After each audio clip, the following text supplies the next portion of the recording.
Nathalie Sherman, bonjour, Boker Tov. Boker Tov, Daniel. J'espère que vous m'entendez. Moi, je vous entends. Est-ce que vous m'entendez? Voilà, c'est ça, on vous entend maintenant.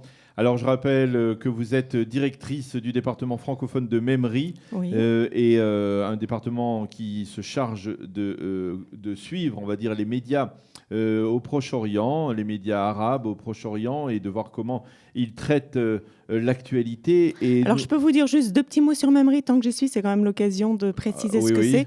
Le Memri existe depuis 1998, a pris son élan en 2001 après les attentats du 11 septembre. Et c'est un institut de recherche des médias du Moyen-Orient qui effectue une veille très approfondie de tous les pays de la région, et même plus, puisqu'on a l'habitude de dire qu'on fait la veille de Bangladesh à Marrakech, donc ça comprend également le Maghreb. Et ça permet au monde occidental de savoir ce qui se dit dans les langues locales, notamment en persan et en arabe. Donc c'est un travail... c'est un travail extrêmement important. Et d'autant plus important lorsqu'il qui ne dépend que des donateurs particuliers, parce que il faut le souligner, effectivement. Totalement indépendants, et ni le gouvernement israélien, ni aucun gouvernement. Voilà, alors c'est un travail donc extrêmement important, et en particulier dans le cadre de ce qui va nous concerner ce matin, puisqu'il s'agit de ce référendum qui s'est déroulé hier pour l'indépendance du Kurdistan. En Irak. En Irak, hein, il faut nous expliquer, il va falloir nous expliquer à nos auditeurs quel est l'objectif de ce référendum. Parler des Kurdes en général, ces Kurdes, cette minorité qui est répartie aujourd'hui dans 4 pays essentiels, hein, on va dire dans le Moyen-Orient, la Turquie, l'Iran, l'Irak et la Syrie, si je ne m'abuse. Oui. Il s'agit d'une minorité d'environ 30 millions d'habitants, 30 millions de personnes, aux alentours de 30 millions de personnes. Et il s'agissait donc de voter en faveur. Alors, les résultats ne sont pas connus, mais il ne fait aucun doute que les Kurdes ont voté en faveur donc de l'indépendance du Kurdistan irakien. C'est ça dont il s'agit. Et ils ont voté en faveur de cette indépendance, ce qui suscite... il faut le dire, des réactions très vives et des critiques très vives, et même plus que cela de la part des pays qui sont concernés par cette présence kurde. Alors expliquez-nous un peu les enjeux de ce référendum. Alors déjà, c'est un référendum de consultation. Donc en fait, il s'agit d'avoir officiellement l'opinion des Kurdes d'Irak, du Kurdistan irakien, sur un État irakien. C'est un référendum de consultation. L'indépendance ne va pas être créée automatiquement de force après ce référendum. L'enjeu, c'est pour Israël... on va parler d'Israël un petit peu, peut-être après. Alors d'abord, comme vous l'avez dit, le Kurdistan s'étale sur 4 régions. Les Kurdes sont présents essentiellement en Turquie. Oui.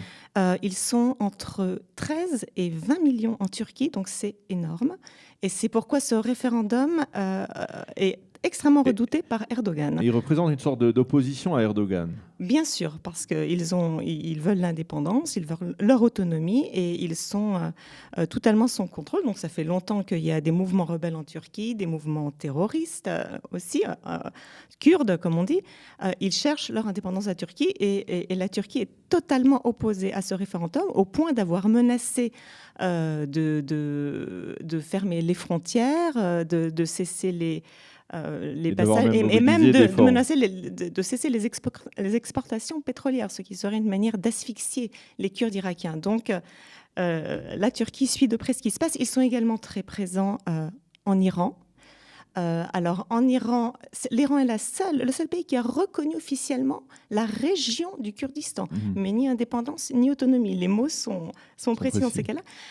En Syrie, ils sont moins nombreux, mais ils ont également obtenu par eux-mêmes une forme d'autonomie. Ils arrivent à s'autogérer. Et en Irak, ils sont de facto indépendants déjà. Donc, ce qu'ils voudraient, c'est une reconnaissance de leur indépendance qui existe. Alors, on comprend que les pays concernés ne veulent pas lâcher une partie de leur territoire pour former ce mais là, il s'agit juste de l'Irak. Alors c'est pour ça que tout le monde essaie d'être rassurant. Parce que ça risque d'être un précédent aussi. C'est-à-dire si cela se produit pour l'Irak, eh bien cela va se produire aussi pour la Turquie. C'est possible, parce que l'Irak a déjà prévenu que il ne laisserait pas faire. Il ne laisserait pas faire. Donc c'est une menace déjà déguisée de guerre. Alors par contre, ce qui est plus étonnant, c'est en fait, on va dire, les réactions plutôt tiède de la part de la communauté internationale, des pays occidentaux, qui ne semblent pas vouloir avoir de problème avec la Turquie, avec Erdogan, et qui sont prêts apparemment presque à sacrifier, entre guillemets, le peuple kurde. Exactement. Alors ça, c'est... On va dire tout le monde, à l'exception de l'État d'Israël, qui, lui, soutient l'État... Israël a plusieurs raisons de soutenir, pourquoi l'indépendance ou la sécession, parce qu'il s'agit peut-être plus de sécession que d'indépendance à proprement parler pour l'instant. Mais c'est vrai qu'Israël soutient l'État kurde d'abord par rapport à Erdogan, parce que Erdogan ne s'est pas vraiment comporté en allié ces derniers temps, en soutenant lui-même le Hamas, donc Israël ne doit rien à la Turquie. Et c'est une façon de montrer qu'elle a aussi son mot à dire et une voix qui compte. Par ailleurs, les Turcs ont toujours été, il y a toujours eu de très bonnes relations avec Israël, au niveau du renseignement, au niveau militaire, des relations discrètes, mais les Turcs se sont plutôt comportés... Les Kurdes, bien sûr, se sont plutôt comportés comme des alliés, de bons amis d'Israël. Israël a fourni du matériel, des renseignements, des armes, apparemment... Dans les deux sens, les relations ont été bonnes et les Kurdes seraient plutôt un ennemi naturel. Et maintenant, si on veut en venir au plan strictement moral, il est clair qu'Israël ne peut que s'identifier à cette volonté d'indépendance d'un peuple qui se bat pour son indépendance depuis le traité de Lausanne de 1923. Donc ça fait quand même près de 2 siècles que les Kurdes essaient d'obtenir cette indépendance, en dépit de frontières qui ont été imposées un peu artificiellement, avec 2 mandats irakiens et francophones sur le Liban et la Syrie pour les francophones, et l'Irak pour la Grande-Bretagne. Et le Kurdistan a été un petit peu laissé à l'écart, parce qu'il y a du pétrole dans la région, que c'est très intéressant. Alors qu'en fait, on pourrait voir dans ces ressources pétrolières la possibilité pour le Kurdistan irakien de pouvoir alimenter son indépendance. Et que je parlais de cette tiédeur du côté des Occidentaux.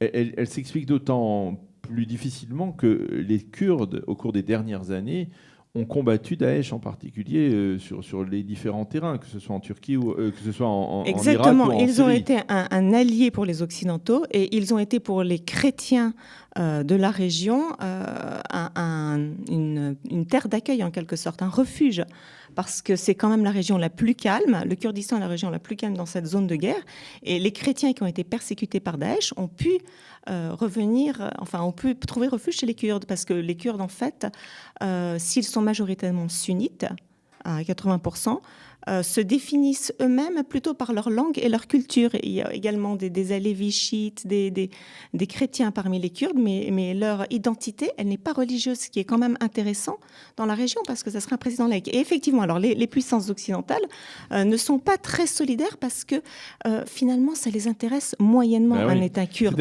C'est-à-dire, on pourrait évoquer le contraste entre la cause palestinienne d'un côté et la cause kurde de l'autre côté. Alors que la cause palestinienne est toujours sur le devant de la scène internationale, que la communauté internationale se mobilise aux côtés des Palestiniens presque automatiquement, en particulier les Européens, eh bien, on voit qu'ils sont beaucoup plus tièdes, beaucoup plus retenus et nuancés lorsqu'il s'agit de défendre le même droit, c'est-à-dire le droit... C'est un droit un petit peu différent, parce que les Palestiniens ne sont pas vraiment ne font pas partie de l'État d'Israël. On ne parle pas des Arabes israéliens, mais des Palestiniens, alors que les Kurdes sont irakiens. Une reconnaissance d'une minorité, on pourrait dire, ça pourrait être une sorte de on pourrait voir s'il y a le même comportement. Or là, on voit c'est un peu différent, parce que les Kurdes veulent faire sécession. Ils sont irakiens, ils veulent faire sécession. Mais c'est vrai que l'attitude est totalement différente. Il y a une grande solidarité générale à l'encontre des Palestiniens. Double langage, on va dire. Et voilà, c'est pas le cas pour les Kurdes, parce que là, il y a du pétrole, il y a des intérêts. Et puis, ils ont très peur, c'est un petit peu lâche, mais ils ont très peur de voir la région s'embraser. Parce qu'il y a l'Iran qui est en jeu, la Turquie, la Syrie. Ils sont des grandes puissances régionales. Alors bon, bien sûr... Je pense que personne ne peut contester le droit moral des Kurdes à avoir un État pour lequel ils se battent depuis si longtemps. Ils ont été gazés, quelles sont les chances déportés. Le référendum, on connaît le résultat déjà. Les Kurdes vont voter pour leur indépendance. Elle existe de facto. Ils se sont âprement battus. Ils Quelles ont sont été les chances, persécutés, déplacés, massacrés. Quelle est leur écoute auprès de l'ONU, par exemple, qui est si prompte à défendre la cause palestinienne? L'ONU, pour l'instant, est plutôt réticente. Enfin, elle, avec son langage toujours un petit peu froid, elle a quand même montré qu'elle était plutôt opposée au référendum kurde. Les Français, par contre, ont été... Macron a dit qu'il n'était pas contre un processus d'indépendance. Donc, en fait, c'est peut-être les moins anti parmi les puissances occidentales. Ouais. Mais bon, c'est sûr qu'il n'y a pas de... La solidarité n'est pas claire, sauf du côté israélien. Même si c'est un dossier qui est moins à l'ordre du jour, moins facile à comprendre, on va dire, que le dossier qui nous préoccupe plus en Israël, le conflit israélo-palestinien, c'est un dossier extrêmement important que le dossier kurde. Extrêmement, parce qu'il peut être un précédent vraiment au remodèlement de la région. Et je vous remercie, Nathalie Sherman, de nous avoir éclairé sur ce dossier moins connu, à l'occasion donc de ce référendum pour l'indépendance du Kurdistan irakien. Merci d'avoir été avec nous ce matin sur studiocalita.com. Il est 8h25 sur studiocalita.com. Je vous rappelle le titre principal et douloureux de cette matinée, de ce début de matinée. Un attentat s'est produit il y a un peu plus d'une heure dans la localité de Haradar, dans le sud de Jérusalem, en Judée, dans une localité juive de Judée. 3 Israéliens, apparemment il s'agit de membres d'une patrouille conjointe de gardes-frontières israéliens et d'agents de la sécurité de la localité du Yishuv de Haradar, ont été tués. 3 Israéliens tués par les tirs d'un Palestinien. Selon les premières sources, il pourrait s'agir d'un ouvrier palestinien qui travaillait dans la construction d'immeubles et de maisons dans cette même localité d'Haradar. C'est lui qui aurait ouvert le feu en direction donc de cette patrouille. 3 tués, apparemment un autre Israélien grièvement blessé. Ce sont les informations que nous détenons pour l'instant. Nous espérons parler avec un des habitants de la localité d'Haradar dans le courant de cette heure d'actualité. Et nous allons maintenant marquer une pause. On se retrouve dans quelques instants après une page musicale.